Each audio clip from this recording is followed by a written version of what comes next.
চোখের সামনে ধ্বংসস্তূপে পরিণত হয়েছে উপাসনালয়, পুড়ে গেছে পবিত্র ধর্মগ্রন্থ। গত ৭ এপ্রিল তেহরানে অবস্থিত ইহুদিদের ধর্মীয় উপাসনালয় সিনাগগে হামলা চালায় ইসরায়েল, যা দেখে হতবাক হয়ে যায় ইরানের ইহুদি সম্প্রদায়।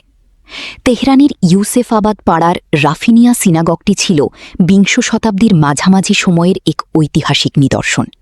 এটি ছিল উত্তর পূর্ব ইরানের খোরাসানি ইহুদিদের অন্যতম প্রধান মিলনস্থল। আধুনিক স্থাপত্য ও পারস্যের ঐতিহ্যবাহী টাইলস দিয়ে নির্মিত এই উপাসনালয়টির ধ্বংসের খবরে ইহুদিদের পাশাপাশি মুসলিম প্রতিবেশীরাও শোকাহত হয়ে পড়েন। যাদের ধর্মগ্রন্থ শান্তির কথা বলে তাদের নাম ভাঙিয়েই চলছে নির্বিচার ধ্বংসযজ্ঞ। এমন বৈপরীত্যের বিরুদ্ধেই এবার সোচ্চার হয়েছেন ইরানের ইহুদিরা। ১৬ এপ্রিল তেহরানের কেন্দ্রস্থলে অবস্থিত ইউসেফাবাদ সিনাগগে সমবেত হন দেশটির ইহুদি সম্প্রদায়ের সদস্যরা। এটি ইরান এবং জায়নবাদ ও আমেরিকান সাম্রাজ্যবাদের মধ্যে একটি সংঘাত।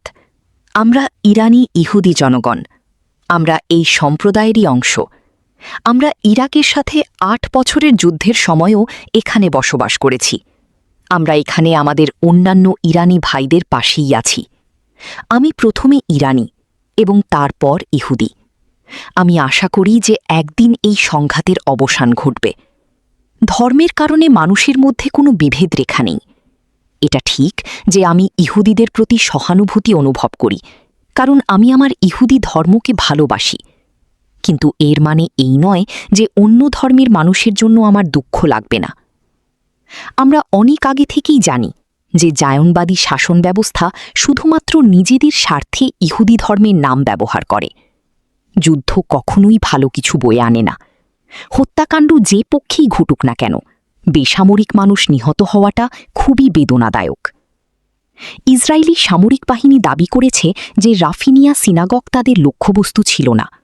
তাদের দাবি অনুযায়ী কাছেই ইরানি বাহিনীর একটি সামরিক স্থাপনা ছিল এবং সিনাগগের ক্ষতি কেবল একটি অনাকাঙ্ক্ষিত দুর্ঘটনা। তবে এই দাবির পক্ষে তারা কোনো প্রমাণ দিতে পারেনি। ইরানের সংবিধানে খ্রিস্টান, ইহুদি এবং জরাথুস্ট্রীয় ধর্মকে দাপ্তরিক স্বীকৃতি ও সুরক্ষা দেওয়া হয়েছে। ২০২৩ সালের মার্কিন স্টেট ডিপার্টমেন্টের এক রিপোর্ট অনুযায়ী ইরানি ইহুদিদের সংখ্যা প্রায় ৯,০০০। দীর্ঘদিন ধরে ইসরায়েল ইরানকে এমন